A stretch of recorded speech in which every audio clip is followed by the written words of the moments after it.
L'association de soutien aux orphelins du Congo, ASOC, a visité samedi 11 juin 2011 le SAMU social de Pointe-Noire.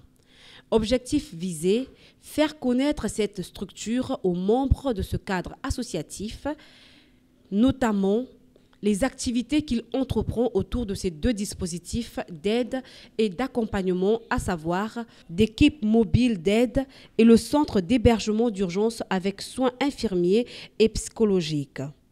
Les membres de la SOC et son staff dirigeant ont été bien accueillis par le directeur du SAMU social Pointe-Noire, Adrien Casseron, lequel a défini explicitement le rôle de ces structures de bienfaisance qui luttent pour le droit de l'enfant congolais. La mission historique du SAMU social Pointe-Noire, c'est d'intervenir de jour comme de nuit, en rue, dans les quartiers, auprès des enfants de la rue. On y apporte des soins, des actes médicaux, mais également on crée un lien social qui va nous permettre par la suite de les accompagner pour pouvoir les sortir de la rue. Dans son intervention, Adrien Casseron a également dévoilé les contours du phénomène des enfants de la rue. Un enfant de la rue, ça se définit par 3 critères, 3 aspects. D'abord, c'est un enfant en rupture avec sa famille. C'est un enfant qui vit, qui survit en rue. C'est un enfant qui y travaille. C'est un enfant qui dort et qui y crée ses liens. Et puis, le 3e aspect, ce sont les manques, les carences de ces enfants qu'ils ont développés en rue.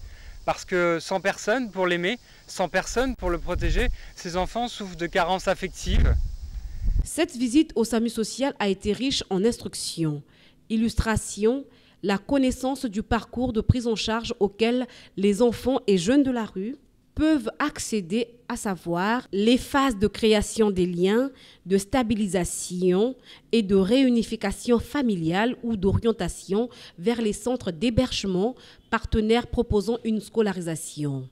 Le président de l'ASOC, Obondoko Elangui Sisto, est sorti de cette structure très conforté dans son combat de soutien aux orphelins et enfants vulnérables. Notre visite au SAMU, c'était de montrer à la population la problématique de l'enfant orphelin. Elle est séparée en 2 phases. Il y a ce que je peux appeler l'amont et ce que je peux appeler l'aval. L'amont, c'est l'origine, c'est-à-dire qu'on prend l'enfant dans la rue, on essaie de le réinsérer. Et l'aval, c'est la fin, où on le met dans un centre pour qu'il continue donc son émancipation, ou on le remet en famille. Le SAMU social vit de dons et de legs. Grâce à ses partenaires, plus de 2000 enfants ont pu bénéficier de ces actions. Le SAMU social a été créé en janvier 2006 à la demande de la municipalité de Pointe-Noire.